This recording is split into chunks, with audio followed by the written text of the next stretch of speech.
जय हिंद सोल्जर्स। मैं कोमल कोंडिगिरे स्वागत करती हूँ आपका सीजीआर यूट्यूब चैनल पे। आज हम आरपीएफ के नोटिफिकेशन के बारे में डिस्कस करेंगे।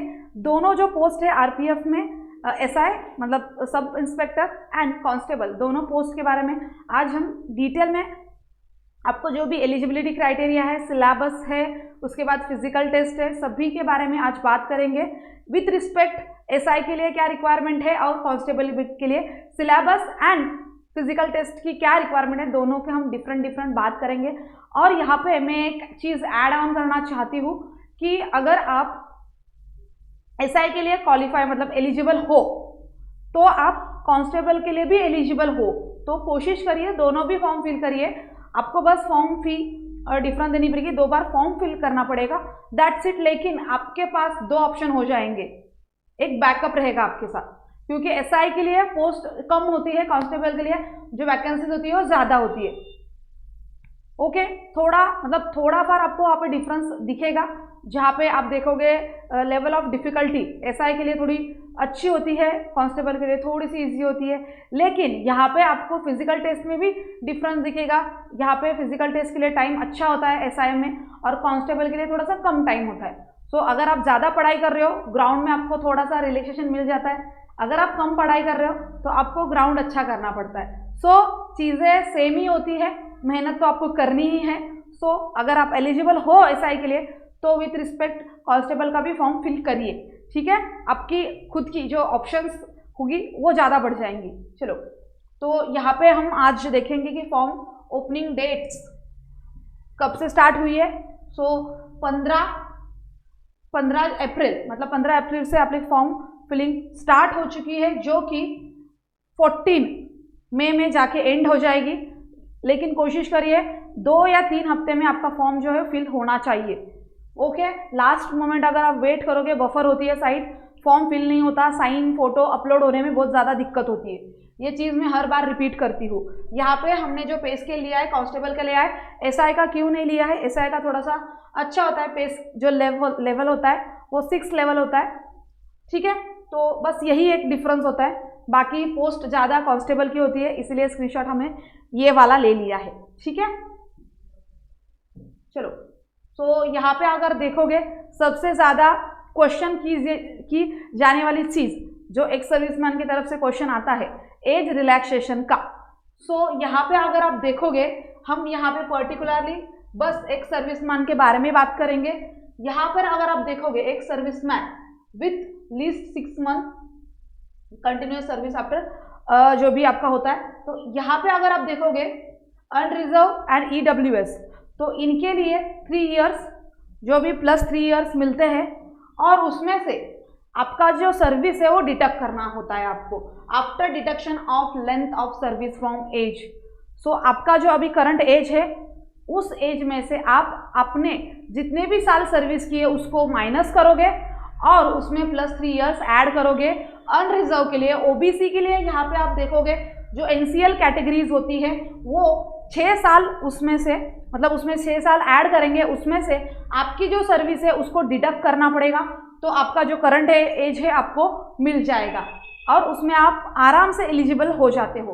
उसके बाद एसटी के लिए और एससी के लिए तो और भी ज़्यादा अच्छी चीज़ है, यहाँ पे 8 इयर्स आपको एक्स्ट्रा प्लस आपके जो सर्विस है उसका डिडक्शन यहाँ पे दिखेगा आपको। सो बहुत अच्छी चीज़ है, यहाँ पे आप देख सकते हो। जो भी आपको डाउट है यहाँ से आपका डाउट क्लियर होने वाला है। सीधा उन्होंने लिख दिया है डिडक्शन होगा आपके सर्विस का, ठीक है। फिर भी अगर कोई दिक्कतें होती है तो नीचे कमेंट बॉक्स में आप बता सकते हो, उसका जो भी आंसर होगा, कुछ सोल्यूशन होगा, हम आपके साथ डिस्कस करेंगे। ओके, चलो आगे आप रिक्रूटमेंट प्रोसेस देख सकते हो यहाँ पे। सो आपको ऑनलाइन मोड पे वेबसाइट के थ्रू फॉर्म फिल करना है आरआरबी के वहाँ पे। सो यहाँ पे अगर आप देखोगे सबसे पहले तो आपकी होगी सीबीटी मतलब कंप्यूटर बेस्ड टेस्ट जो होती है वो होगी। उसके बाद आपकी फिजिकल टेस्ट होगी, फिजिकल एबिलिटी टेस्ट होगी। उसके बाद आपका डॉक्यूमेंटेशन वेरीफाई मतलब आपके डॉक्यूमेंट है जो वेरीफाई किए जाएंगे, वो वैलिडेट है या नहीं, सभी चीज़ें यहाँ पे देखी जाएगी। उसके बाद आपको अगर आप एलिजिबल हो तो आपको मैसेज या ईमेल आ जाएगा आरआरबी से, ठीक है। सो ये सब आपका प्रोसेस होगा सिलेक्शन का। तो इसके आगे हम देखते हैं, दोनों पोस्ट के लिए सेम ही प्रोसेस होता है, इसमें कोई डिफरेंस आपको दिखेगा नहीं, ठीक है।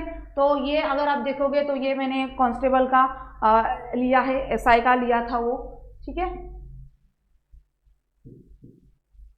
चलो रिक्रूटमेंट प्रोसेस भी दोनों का सेम है, ओके।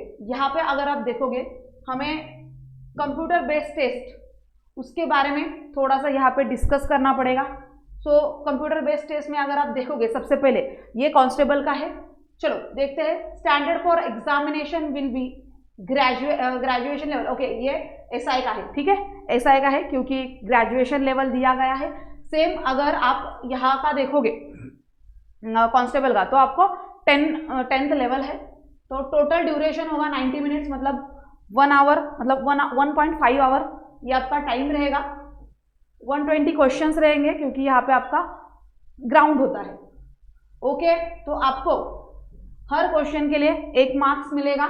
उसके सब बाद आपको ये चीज ध्यान रखनी है कि आपको यहाँ पे 1/3 नेगेटिव मार्किंग है, दोनों पोस्ट के लिए नेगेटिव मार्किंग है।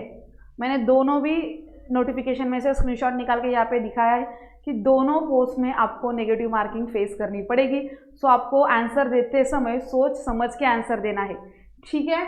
चलो, सो आपको यहाँ पे एलिजिबिलिटी दिया है, आपको 35 मिलने चाहिए ओबीसी के लिए, 30% होने चाहिए। अगर आपको नेक्स्ट ग्राउंड के लिए जाने के लिए आपको एससी और एसटी कैटेगरी लिए 30%, ओबीसी के लिए 35%, ये जो क्राइटेरिया होता है एटलीस्ट उतने मार्क्स तो आपको लेने ही चाहिए, भले आपका ग्राउंड कितना भी अच्छा हो नेक्स्ट लेवल जाने के लिए, ओके। सो यही रहेगा। सिलेबस भी दिया है आपको यहाँ पे, सिलेबस फॉर सीबीटी, जो भी क्वेश्चन हो गए ऑब्जेक्टिव हो गए, मतलब एमसीक्यूज टाइप आपके क्वेश्चन हो गए, जहाँ पे आपको अर्थमेटिक जो भी 35 मार्क्स के लिए रहेगा।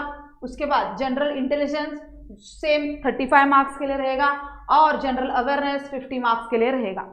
सो यहाँ पे आपको इंग्लिश नहीं है, अर्थमेटिक में भी आपको रीजनिंग कुछ ज़्यादा दिया नहीं है। अगर आप टॉपिक्स देखोगे, नंबर्स, उसके बाद factors, relationship between numbers, operations, percentage, ratio, proportion, average, interest, profit, loss, use of tables, graphs, mention, time and distance, तो ये सभी चीजें मैथ्स में आती है, ओके।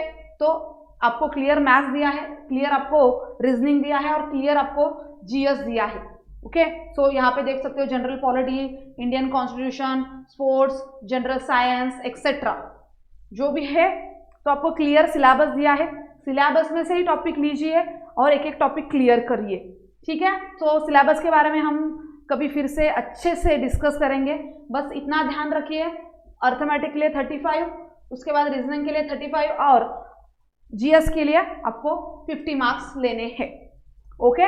चलो आगे बढ़ते हैं। आई होप सिलेबस के बारे में आपको अच्छे से आइडिया मिल गई होगी। यहाँ पे अगर देखोगे हॉरिजॉन्टल रिजर्वेशन जो है, जो भी हॉरिजॉन्टल रिजर्वेशन के साथ आपको यहाँ पे अगर कोई चीज इंपॉर्टेंट है वो है एक्स सर्विसमैन का रिजर्वेशन। सो यहाँ पे डिटेल में उन्होंने मेंशन किया है, the term ex serviceman means a person who has served in any rank, whether as a combat or a non-combat, in the regular army, navy, air force of Indian Union, but does not include a person who has served in a defense security corps, general reserve engineering force, the Lok Sahayak Sena, the paramilitary forces, and the Central Armed Police Forces CAPF, okay. So जो भी आपके doubt हो, okay, जो भी doubt हो, ये जो sentence, ये जो पैराग्राफ है, छोटा सा पैराग्राफ, ये आपका क्लियर कर देता है आप एलिजिबल हो नहीं हो। थोड़ा सा पढ़िए, अगर नहीं समझ में आता है तो आपके पास वाले जो जिनको ये चीज़ें सब समझ में आती है उनसे पूछिए, हमसे पूछिए, आपको अच्छे से ये सब चीज़ें एक एक क्लियर कर देंगे। अभी यहाँ पे जो लिखा है आप पढ़ सकते हो, आपको समझ में आएगा चीज़ें कि जो भी आपने आर्मी, नेवी, जो भी फोर्स से कंप्लीट किया है आपका सर्विस, उसके बाद आप जो भी ये एग्ज़ाम है उस एग्ज़ाम के लिए एलिजिबल हो, उन्होंने खुद उस नोटिफिकेशन में दिया है, ओके। फिर भी डाउट हो तो कमेंट में आप मुझे पूछ सकते हो। ओके, सो ये जो सेंटर्स है, सो वेबसाइट के सेंटर्स आप देख सकते हो, अहमदाबाद, अजमेर, बेंगलोर, भोपाल, भुवनेश्वर, आपका जो सेंट्रल है वहाँ पे अगर आप फॉर्म फिल करोगे तो आपको वहीं पे ड्यूटी मिलेगी। लेकिन आप कहीं और फॉर्म फिल करते हो तो आपको वहाँ पे ड्यूटी के लिए जाना पड़ेगा। बस एक यही चीज़ होती है, ठीक है। चलो आगे हमें देखना है हाउ टू अप्लाई। सो आपको पूरी इंफॉर्मेशन नोटिफिकेशन की अच्छी सी पढ़नी होती है, यही यहाँ पे दिया गया है। उसके बाद आपको आरआरबी की साइट पे जाके पेमेंट मतलब पूरा आपका फॉर्म, फोटोग्राफ, साइन वगैरह सब कुछ फिल करके आप देख सकते हो। उसके बाद आपको आपका फॉर्म सबमिट करना है, पेमेंट करना है। अगर आप पेमेंट करोगे तभी आपका फॉर्म सबमिट हो जाएगा। पेमेंट होने के बाद ही सक्सेसफुल का मैसेज आता है।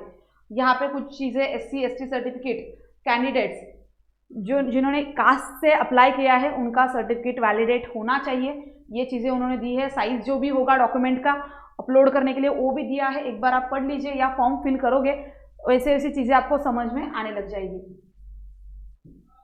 ओके, सो यहाँ पे आप देखोगे the criteria for PET are under, यहाँ पे अगर देखोगे फिजिकल एबिलिटी टेस्ट जो है उसका जो क्राइटेरिया है अगर आप देखोगे तो देखिए ये जो सब इंस्पेक्टर के लिए क्राइटेरिया दिया है, यहाँ पे आपको रनिंग के लिए जो भी आपका 1600 मीटर्स है उसके लिए आपको 6 मिनट एंड 30 सेकेंड मिलेंगे, ठीक है। और आगे अगर आप फीमेल के लिए देखोगे तो 4 मिनट्स आपको रहेंगे, लेकिन जो डिस्टेंस है वो कम हो जाएगा। उसके बाद लॉन्ग जंप है 12 फीट एंड यहाँ पे अगर आप फीमेल के लिए देखोगे 9 फीट है। उसके बाद आपकी हाई जंप है 3 फीट एंड 9 इंचेस और फीमेल के लिए ये चीज़ें आप जो ऊपर वाली चीज़ें हैं आप देख सकते हो, सब कुछ जो आपको अच्छे से क्लियरली दिया गया है। सो ये चीज़ें SI के लिए है और कांस्टेबल के लिए थोड़ा सा टाइम यहाँ पे कम हो जाता है और यहाँ पे लॉन्ग जंप का डिस्टेंस एंड हाई जंप का डिस्टेंस थोड़ा सा बढ़ जाता है, वही कुछ डिफरेंस होती है, वही चीज़ें। यहाँ पे हाइट वगैरह दी गई है, आप ऑलरेडी अगर सर्व किए हो तो आपका हाइट वगैरह उसका कोई दिक्कत होगा नहीं यहाँ पे, ठीक है। चलो तो यहाँ पे आप देख सकते हो कि आपका जो एजुकेशनल क्वालिफिकेशन है वो ग्रेजुएशन लेवल होना चाहिए। बाकी सब चीज़ें यहाँ पे देखोगे लेवल 6 है SI के लिए, लेवल 7 है कांस्टेबल के लिए।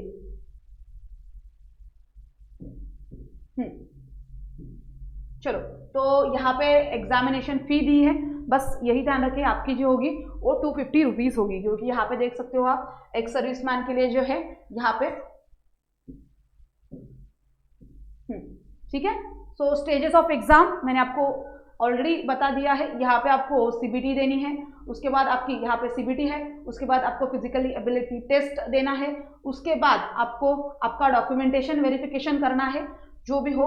उसके बाद आपको एक चीज़ ध्यान रखनी है, यहाँ पे एग्जाम में आपको नेगेटिव मार्किंग है, वो नोटिफिकेशन में 3 टाइम्स मेंशन किया है। सो चीज़ इंपॉर्टेंट है, ध्यान रखिए। ओके, तो ये कांस्टेबल के लिए रहेगा। जो चीज़ें डिफरेंट है मैंने आपको मेंशन कर दी है। कांस्टेबल के लिए अगर आप फिजिकल एबिलिटी टेस्ट के बारे में देखोगे यहाँ पे टाइम ऑटोमेटिकली कम हो जाता है 5 मिनट्स एंड 45 सेकेंड में आपको 1600 मीटर कंप्लीट करना होता है आउट ऑफ मार्क्स लेने के लिए, और फीमेल के लिए 3 मिनट्स एंड 40 सेकेंड में कंप्लीट करना होता है।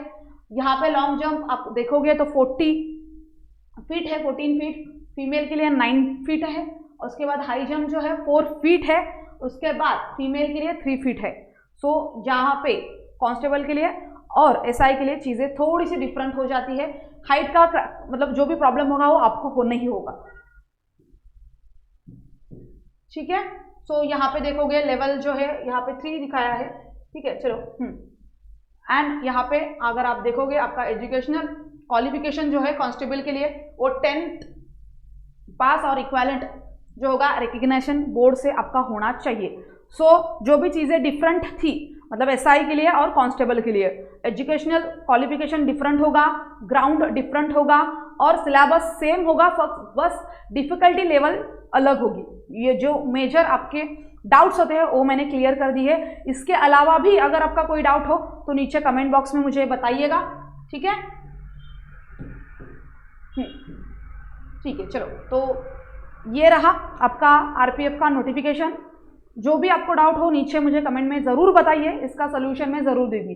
Thank you so much everyone. और हमारे यूट्यूब चैनल और हमारे व्हाट्सएप चैनल को फॉलो करिए, क्योंकि यहाँ पे आपको डेली अपडेट्स मिलेंगे, जो भी अपडेट्स हो वहीं पे आपको मिलेंगे। Thank you so much.